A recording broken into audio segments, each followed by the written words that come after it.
Hello everyone, welcome to my channel. Hope you are doing well and spending some quality time for your exams. I know it's been a long time we haven't had the class sessions. Actually, I was stuck with some of the personal things, so I couldn't be able to record the sessions. One important things I would like to discuss with you is that there will be some changes in the NCLEX RN exam which will be effective from 2023 April, especially in the type of questions. They will be adding some type of case study scenario questions as per my understanding, which will be a bit more difficult than the current type of questions. So I really recommend everyone to study well and do your exams before that if possible. If anyone is planning to write the exams after that, I recommend you to put your complete 100% effort with a determination, then definitely you will be able to make it. So let us start with our today's session. Our today's question: a nurse cares for a client after cardiac catheterization. During assessment of groin site, the nurse notices that the dressing is saturated with blood and a small trickle leaks down the client's leg. What should the nurse do first? So this is a priority based question, and the question is directly asking to us, what is the first action a nurse should take in this scenario? We'll see the options once. First option: apply direct manual pressure at and above the skin puncture site. Second one: call the HCP to report active bleeding. Third one: check the peripheral pulse distal to the catheterization site. Fourth option: place a new pressure dressing over the catheterization site. So what do you think? Which could be the right answer? So if you are a nurse who is taking care of a cardiac catheterization, post-cardiac catheterization procedure patient, if you undergone this scenario, what is the first action you are going to take to prevent the unexpected outcomes or to prevent the consequences, unexpected complications? Please think, and we'll see a brief about what is cardiac catheterization. So cardiac catheterization, it's a invasive procedure which will be help us to assess and diagnose some of the cardiac coronary artery diseases like atherosclerosis or coronary artery patencies. So in this procedure, a catheter is advanced to the heart through a vein for a right-sided cardiac catheterization or through an artery for a left-sided cardiac catheterization. And with the help of that, we will be able to diagnose either the atherosclerotic tissues or any adipose extra like fat tissues developed or any kind of occlusions, everything.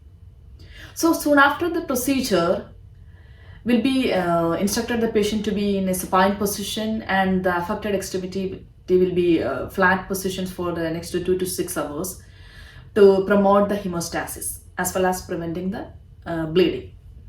And we are applying a manual pressure dressing over the puncture site.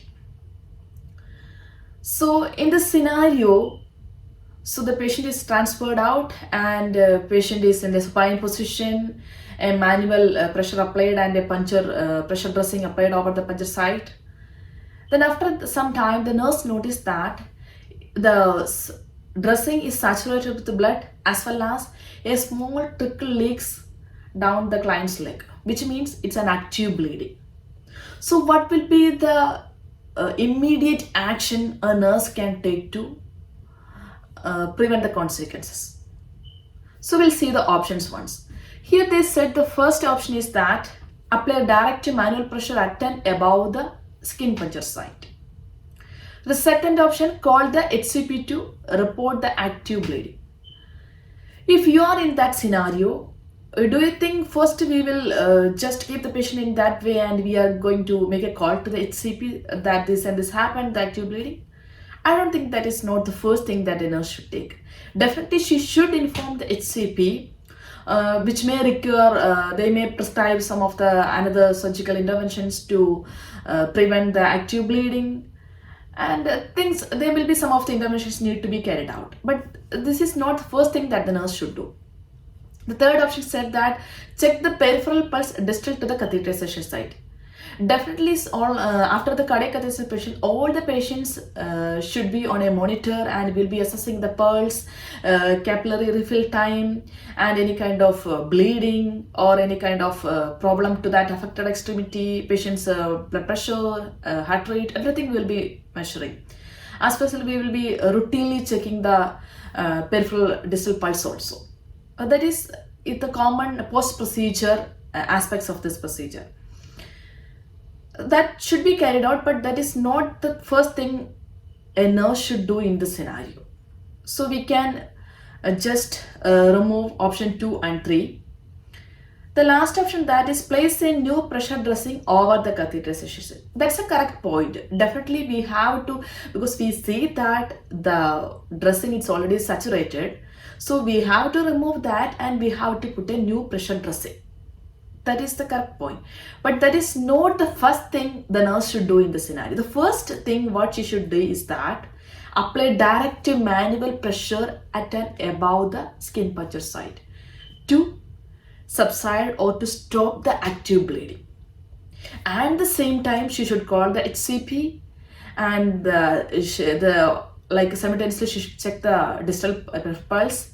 And also after the HCP will come, they'll after stopping the bleeding, they will put a new pressure dressing.